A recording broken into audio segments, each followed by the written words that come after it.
1999. Kwanliso, Camp 14 Prison, North Korea. One of North Korea's highest security prison camps. A panic alarm echoed across Camp 14. A prisoner is on the loose. Searchlights swept the yard as guards mobilized. Armed guards with trained dogs rushed into action. They tracked the prisoner for miles far from the perimeter. The fugitive was a 17-year-old boy, born inside the camp. He had never stepped outside its walls. A dog picked up his scent. It barked and chased him furiously.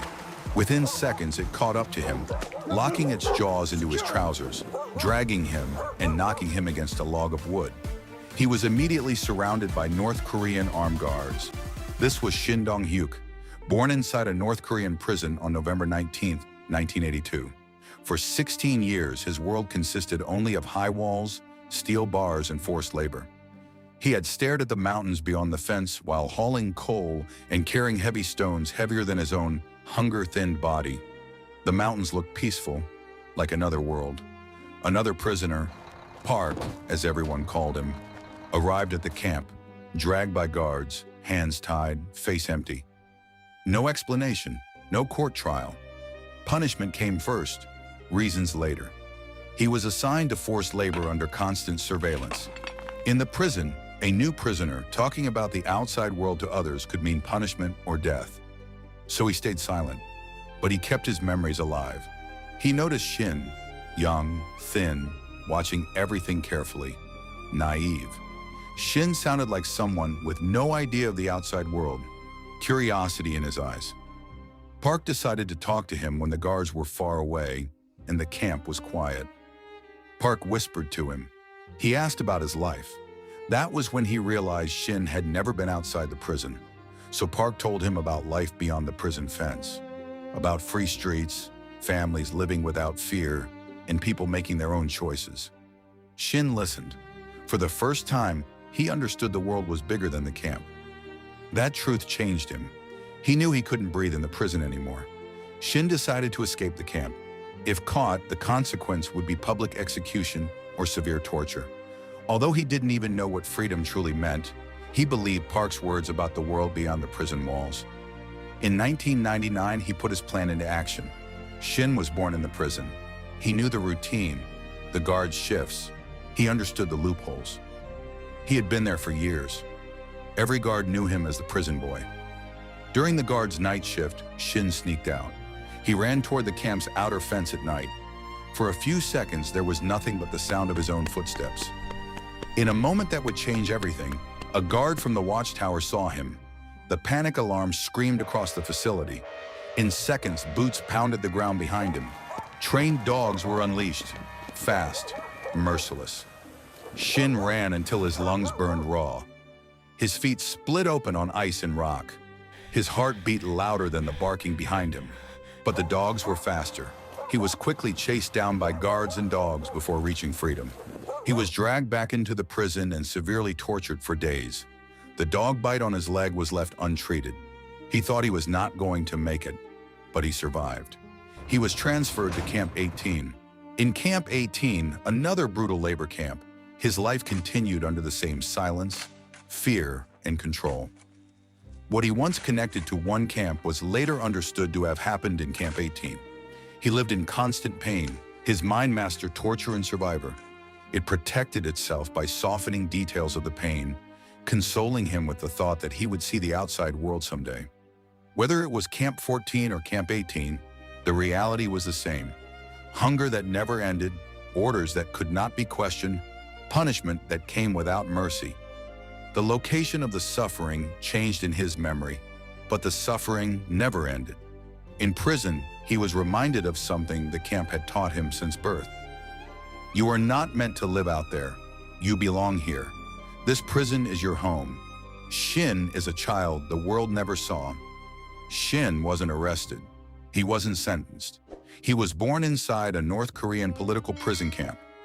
His mother's crime, she was imprisoned because a close relative, often described as an uncle, defected to South Korea. In North Korea, if one family member defects or commits a political offense, the entire family can be punished. This is called the policy of guilt by association. That is why she was imprisoned. In North Korean prisons, men and women were often paired in forced reward marriages. There was no love, no choice. The purpose was to increase the labor population. Children were not protected. They were future laborers.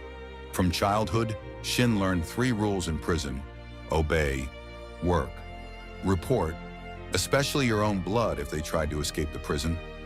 When Shin overheard his mother and brother whispering about escape, he followed the system he had been taught. He reported them.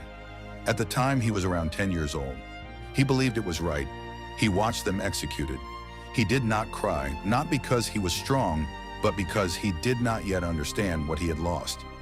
In 2001, prisoners were allowed to work outside the inner zone, under strict supervision. It was not freedom, only labor beyond the fence. Shin saw this as another opportunity. He studied the guards carefully. Shift changes, break times, moments of distraction. He memorized their patterns. One night, during a moment of reduced attention, he slipped away from the work detail and ran north. He reached the river separating North Korea and China. He did not know how to swim. The water was dark and fast. He stepped in. The cold struck instantly.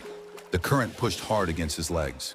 He lost balance for a moment, nearly dragged under. He forced his feet into the riverbed, arms stretched for stability. Step by step, fighting the pull of the water, he crossed. He stumbled onto the Chinese side, soaked but alive. If caught in China, interrogation and torture. Shin did not know all this. China did not feel dangerous at first, it felt open. Shin walked like someone who did not understand the rules of freedom. He acted naive. He asked the wrong people questions. He moved openly. Authorities caught him. He was arrested and repatriated. He knew what awaited him in Camp 18. Interrogation began immediately. Bright lights, cold walls, repeated accusations. You are a traitor. You committed illegal border crossing. You engaged in anti-state activity. He was transferred for punishment. He was suspended over fire until his body burned. Confessions were demanded through extreme pain. Torture broke his body, but not his will. He survived. Scarred but determined, after seeing what freedom in the outside world looked like in China, he decided it was either he reached freedom or died trying. In 2005, while assigned with another prisoner to labor outside the inner zone near the perimeter fence, Shin watched carefully. He understood one truth. This moment might never return. He suggested escaping to a prisoner working alongside him. The prisoner agreed to the plan. During the night shift, Shin and the other prisoner slipped past guard surveillance and approached the perimeter fence. At the perimeter fence, electrified wires carried high voltage designed to kill instantly. The other prisoner reached the fence first.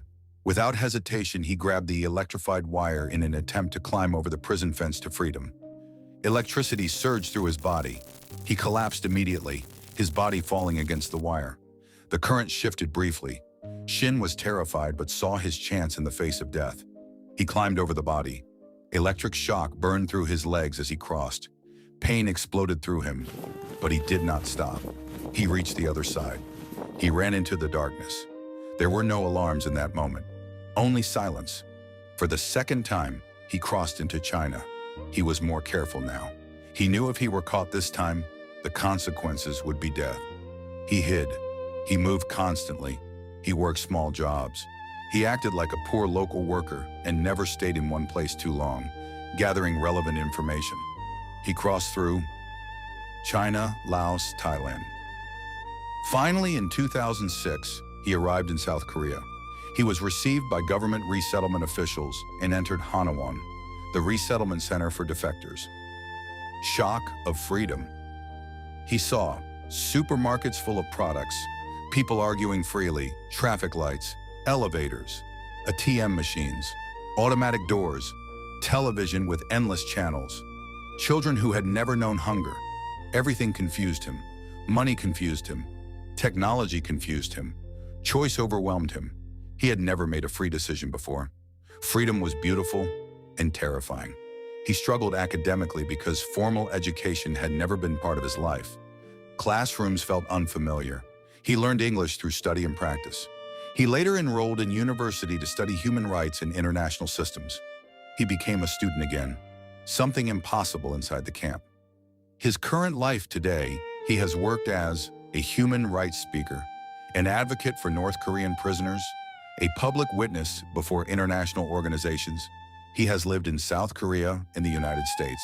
He collaborates with human rights groups and speaks globally about prison camps and state repression. His life has transformed from prisoner to survivor to global voice. His concern. Despite freedom, one fear remains. Prisoners still remain inside North Korean camps. Some may never escape. He speaks not only for himself, but for those who are still trapped behind electrified fences. That concern never leaves him. The child who was not meant to live outside a prison fence now speaks to the world. He lost his family. He lost his childhood, but he gained purpose, freedom. Behind every case is a real life. Do us a favor by subscribing and liking this video. It helps us continue sharing powerful stories like this.